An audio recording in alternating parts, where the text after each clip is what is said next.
जो मैं बिहारियों को पिटते हुए देखता था या बिहारी शब्द को। न्यू बिहार कहीं ना कहीं एक सपना तो नहीं रह गया, एक एक ख्वाहिश, एक ऐसी ख्वाहिश जो सालों साल दशकों से अधूरी रह गई है। हर किसी का सपना है कि बिहार ऐसा होगा, ऐसी डेवलपमेंट होगी, हमें भी फ़ख्र होगा, हमें भी कहने में वो फ़ख्र होगा कि मैं बिहारी हूँ। आज वो फ़ख्र नहीं मिलता है। मैं ख़ास करके बॉम्बे, अहमदाबाद, दिल्ली सिटी में कई सालों बिताया है। वहाँ रहने के बाद भी मैं फ़ख्र से ये नहीं कह पाता था कि मैं बिहारी हूँ। इसके पीछे बहुत सारी कारण रहेगी। आप बहुत सारे लोग भी ये सब सारे आज भी करते होंगे, आज भी अपनी कहते हैं ना अपनी क्वालिटी को छुपा के रखते हैं, कहते हैं बिहारीपन को छुपा के रखते हैं। कोई भी पूछता है तो फ़ख्र से नहीं कह पाते हैं कि मैं बिहारी हूँ। हाँ, मैं भी बिहार का ही हूँ। अगर कोई इंसान अगर वहीं रिप्रेजेंट कर रहा होता है, कहीं जैसे दिल्ली, बॉम्बे शहरों में अगर अच्छे पोस्ट पे अगर रिप्रेजेंट करता है, अगर किसी वजह से पता चल जाता है कि ये बिहारी है, तो हम चुपके से जाके कहते हैं सर मैं भी बिहार का हूँ। ऐसी स्थिति हो गई है। लेकिन वही दूसरे स्टेट के लोगों को देखो, वो फ़ख्र से कहता है मैं मराठा भाई, मैं पंजाबी हूँ, मैं हरियाणवी हूँ, मैं राजस्थानी हूँ। गर्व से कहते हैं। हमारी गर्व से कहने की बात ही नहीं है, हमारे तो शर्म से चेहरे झुक जाते हैं। तो हम कैसे एक सपना देख पाएंगे, एक स्वर्णिम बिहार का सपना देख पाएंगे जिसमें हंसता खिलखिलाता चेहरा हो, एक हंसता खेलता घर हो। ऐसा स्वर्णिम चेहरा कब देख पाएंगे? आज भी हमें लगता है कि जो पौराणिक कथाएं जो सुनते आते थे आज भी वैसे ही दिखता है, और धीरे धीरे बदतर होते जा रही है और चीज़ें घटते जा रही है। डेवलपमेंट के नाम पे शून्य होते चला है। लोग यहाँ से पलायन करते जा रहे हैं। क्या चीज़ की कमी रह गई है? क्या यहाँ टैलेंट की कमी रह गई है? सबसे ज़्यादा टॉप IAS IPS प्रोड्यूस करने वाला बिहार का ही है। दुनिया की हर कंपनी में बेस्ट पोजीशन, अच्छे टॉप लेवल पे काम करने वाला तो बिहार का ही है। तो फिर किस बात का? टॉप न्यूज़ एंकर भी बिहारी हैं। तो फिर किस बात की कमी रह गई है? क्या यहाँ पर कुछ चीज़ें हैं जो विकास नहीं हो पा रहा है? अगर हम उस कारण को लेकर के आते हैं, उस समस्याओं को लेकर के आते हैं, तो ऐसी बहुत सारी समस्याएं हैं जिन पे हमें काम करने की ज़रूरत है। सबसे ज़्यादा जो मैंने महसूस किया है, जब मैं बिहार आता हूँ तो सबसे ज़्यादा मैं महसूस करता हूँ यहाँ पर सबसे ज़्यादा क्या कमी है, तो जाति पाति को लेकर के कमी है। यहाँ जातिवाद की सबसे बड़ी लड़ाई है। कोई नहीं कहता कि मैं बिहारी हूँ। बिहार के लोग कहता है कि मैं भूमिहार हूँ, मैं यादव हूँ, लोहार हूँ, और इसी तरह से लोग जातियों के नाम पर किसी को बुलाया करते हैं। ऊंच जाति नीच जाति को जाति के नाम से बुलाते हैं। ऐसी धारणाएं हो गई, ऐसी स्थितियां हो गई हैं। बनिया, दलित, महादलित, इतने सारे विभाग खोल चुके हैं ना कि लगता ही नहीं है कि बिहारी गायब हो गया है। कोई फ़ख्र से ये नहीं कहता मैं बिहार हूँ, मैं बनिया, मैं महादलित। ऐसे बिहार में लोग अपने आप को रिप्रेजेंट करते हैं। तो कहाँ जाएगा बिहार? कैसे हम सोच पाएंगे? ये बड़े बड़े ख्वाब देख पाएंगे, ये महलों का, ये घरानों का, जैसे बॉम्बे जैसे शहरों का जो सपना लोग देखते हैं, दिल्ली जैसे शहरों का जो सपना देखते हैं, वो कहाँ पॉसिबल है? क्योंकि बिहार तो बिहार ही नहीं है। क्योंकि यहाँ लोग फंसे पड़े हैं, लोग सोच में पड़े हैं। और दूसरी सबसे बड़ी बात अगर हम करते हैं तो शिक्षा को लेकर के हैं। शिक्षा के नाम पर भी अगेन गोला है। कुछ लोग ही हैं जो पढ़ करके आगे निकल जा रहे हैं। अगर 19 करोड़ की जनसंख्या में अगर कुछ लोग निकल नहीं जाते हैं तो क्या हो जाता है? लेकिन 80% अभी भी पॉपुलेशंस जो है जिनको शिक्षा के नाम पे कुछ भी नहीं पता है। शिक्षा क्या होती है वो पता ही नहीं है। एक हमारा राज्य जो शिक्षा के लिए ही जाना जाता था, नालंदा यूनिवर्सिटीज़, लोग दुनिया जहान से पढ़ने आते थे, शिक्षा ग्रहण लेते थे। और आज हम शिक्षा लेने के लिए दूसरे स्टेट्स जा रहे हैं या तो दूसरे देश चले जा रहे हैं। जिनके पास जैसे जैसी आमदनी है, जिसके पास जैसे जैसे इनकम है, उसके हिसाब से लोग पलायन कर रहे हैं। तो रुक कौन रहा है बिहार में? जो जहाँ पलायन किया, वहाँ पढ़ाई लिखाई किया, वहीं नौकरी पाई, वहीं शादी ब्याह किया, बाल बच्चे हुए, बच्चे को पढ़ाया, सेटल हो गया, और फिर कहने लगा कि मैं पंजाबी हूँ, मैं हरियाणवी हूँ, मैं बम्बैया वाला हूँ, मैं दिल्ली वाला हूँ। ऐसी स्थितियाँ हो गई हैं। यानी बिहारी अपने आप में धीरे धीरे खोता चला जा रहा है। जो टॉप क्लास कहते हैं, टॉप क्लास का नौकरी वाले, उच्च क्लास के जो हाई क्लास के लोग थे, वो वहीं शिफ्ट हो जा रहे हैं और वहीं के हो जा रहे हैं। ऐसी स्थितियां हो गई हैं। तो ये सब सारे चीज़ों पे हमें काम करना पड़ेगा। शिक्षा के नाम पे देखो कहाँ रह गया है, पटना में ही एक थोड़ी बहुत शिक्षा बनी है। लोग यहाँ बिहार में सबसे ज़्यादा लोग पढ़ने के लिए कोटा चले जाते हैं, और टीचर सबसे बड़ी मज़े की बात है कि कोटा में जो टॉप क्लास के जो टीचर है वो भी बिहारी है, सबसे ज़्यादा स्टूडेंट भी बिहारी है, लेकिन प्रबंधक वहाँ के लोग हैं। है ना पूरी बात? क्या कमी रह गई है? क्या शिक्षा हम लोग बिहार में नहीं दे पा रहे हैं? और देखिए अभी कितने खान सर कितने फेमस हैं, कितने चलते हैं बिहार में, उनका कितना दबदबा है, तजुर्बा है, लोग उनके लिए मरते हैं। लेकिन देखिए उनका ब्रांच नोएडा में चल रहा है, हेड ऑफिस नोएडा है, दिल्ली में। ऐसा क्या हो गया है बिहार को? क्या वो पटना में हेड ऑफिस नहीं डाल सकते हैं, पूर्णिया में हेड ऑफिस नहीं डाल सकते, मुजफ्फरपुर में नहीं डाल सकते हैं, तो डाल रहे हैं क्या? दिल्ली में डाल रहे हैं। ऐसी स्थितियां होगी तो सब तो धीरे धीरे पलायन ही कर रहे हैं। यानी हमें अगर बिहार को एक स्वर्णिम विकास के रूप में देखना है, एक नया बिहार के रूप में देखना है, एक न्यू इंटीग्रिटी के रूप में देखना है, एक डेवलपमेंट के रूप में देखना है, तो हमें ऐसे माइग्रेशन को रोकना पड़ेगा। ऐसे टैलेंट्स को जो बाहर चले जा रहे हैं उसको रोकना पड़ेगा। दूसरे राज्यों में नौकरी करने के चले जा रहे हैं, वहाँ ही बस जा रहे हैं, ऐसे लोग को हमें किसी न किसी तरह से रोकना है, सुरक्षा देना है। यानी वैसी डेवलपमेंट हमें लाना पड़ेगा, वैसी एजुकेशन सिस्टम्स को डेवलप करना पड़ेगा जहाँ जो बच्चे जिस फैमिली में काबिल हैं वहाँ पर वैसे स्कूल्स की व्यवस्था होनी चाहिए जहाँ पर वो अच्छे शिक्षा ले करके वो अपने बच्चों को पढ़ा सकें। वैसी कार्य शक्ति होनी चाहिए, वैसा क्षेत्र का निर्माण करना चाहिए। बिजनेस के मामले में भी देखा जाए तो लोग यहाँ बिजनेस क्यों नहीं डाल पाते? क्योंकि यहाँ टैक्स कम, रंगदारी टैक्स ज़्यादा लगता है। तो यही तो दिक्कत है। यहाँ जो टैक्स सरकार को देना है वो तो देंगे ही देंगे, लेकिन उससे ज़्यादा जो खरीदी फिरौती और रंगदारी टैक्स लगता है, इससे लेकर के लोग नहीं इन्वेस्ट करना चाहते हैं। बहुत लोग तो चाह रहे हैं, लेकिन इस सब की वजह से तो कौन है जिम्मेदार? कौन है ये सब सारी चीज़ों को रोक दे? हम बिजनेस को कैसे डेवलप कर पाएंगे? बिजनेस को कैसे एक बड़ा कर पाएंगे? वही देखिए ऐसे कई सारी चीज़ें। बिहार कितना स्वर्णिम था, यहाँ खजाने खजाने भरे हुए थे, हीरे मोती सोने गहने सब कुछ लदे हुए थे, ऐसा बिहार था।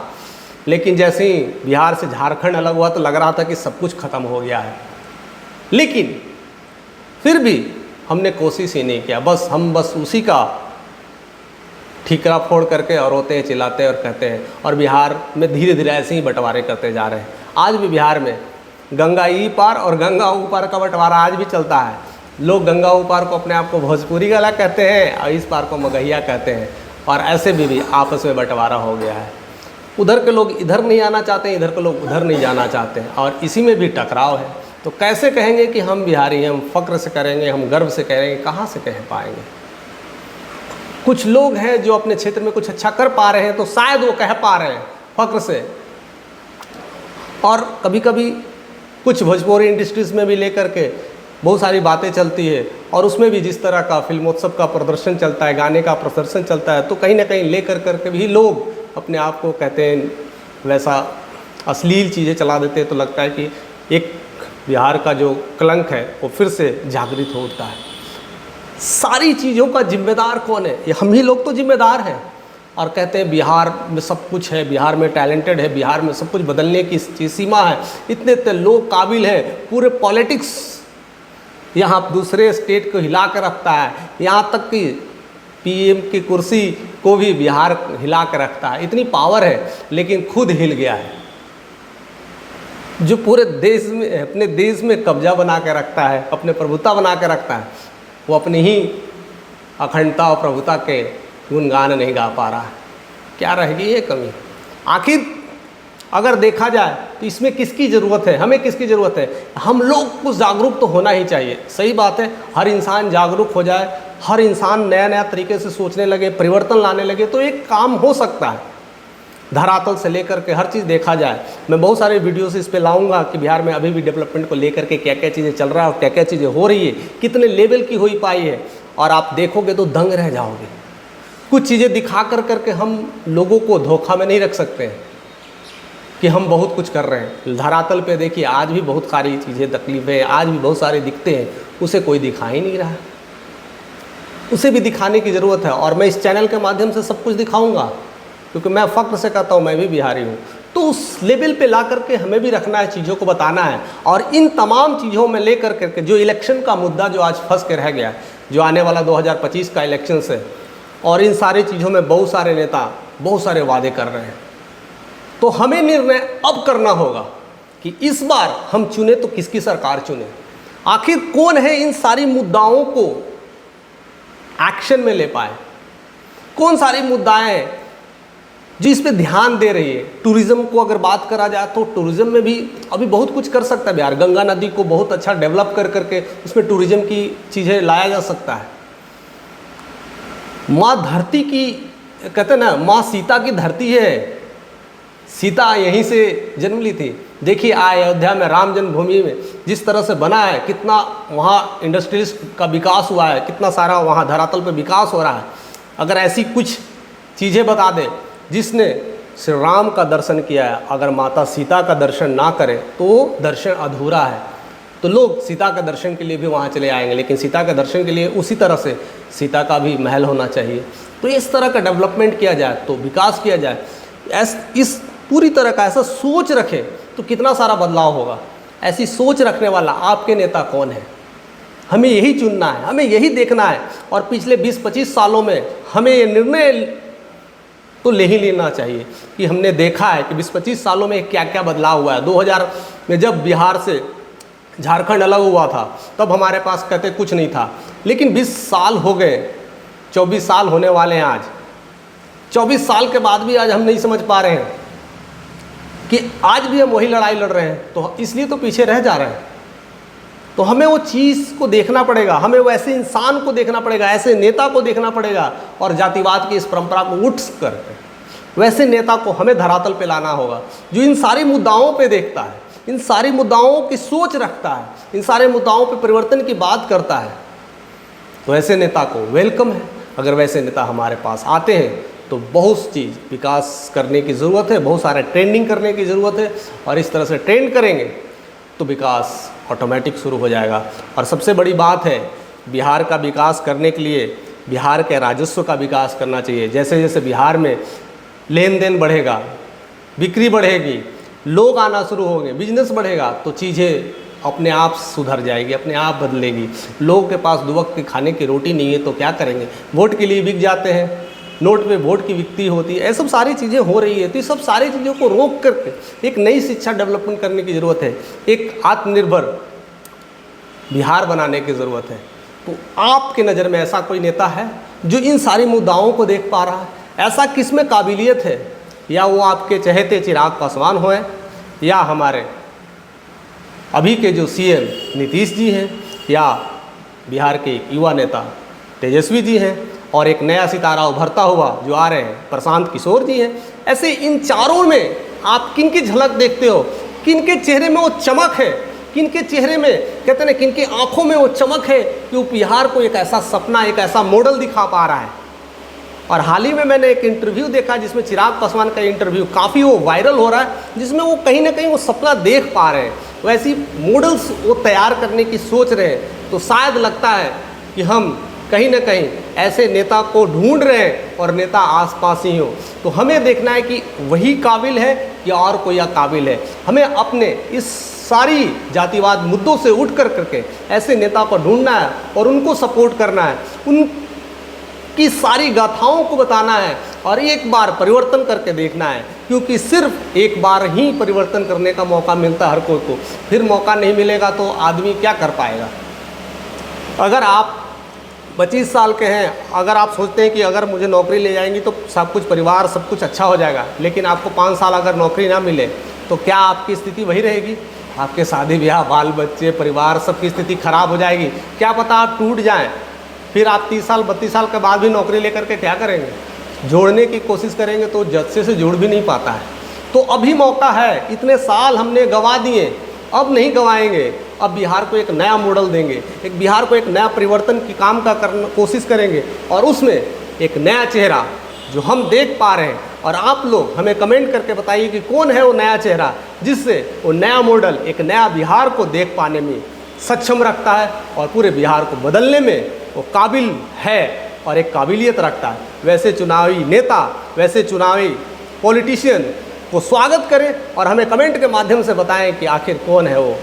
और ऐसे ही हमारे साथ बने रहिए। अभी तक आपने चैनल पे नए हैं तो आप सब्सक्राइब करिए, क्योंकि ऐसे नोटिफिकेशन आते रहेंगे और हम बिहार के कई मुद्दों को उठाएंगे जहाँ जहाँ धरातल पे काम नहीं हुआ है। बहुत सारे ऐसे चीज़ें हैं जो हमें नहीं दिखाया जा रहा, उस मुद्दे को भी रख करके कई सारी चीज़ें इस बार इस एक साल के अंदर बहुत सारे चेंज करने की कोशिश किया जाएगा और एक नया बिहार बनाने की उम्मीद रखते हैं। और हम लोग और आप लोग के सपोर्ट से ही एक नया बिहार बन पाएगा। तो प्लीज़ कोशिश करें कि वीडियो से ज़्यादा से ज़्यादा लोगों तक शेयर करें, जिससे हर कोई को ये बात समझ में आने लगे और एक नए नेता का चुनाव कर सके।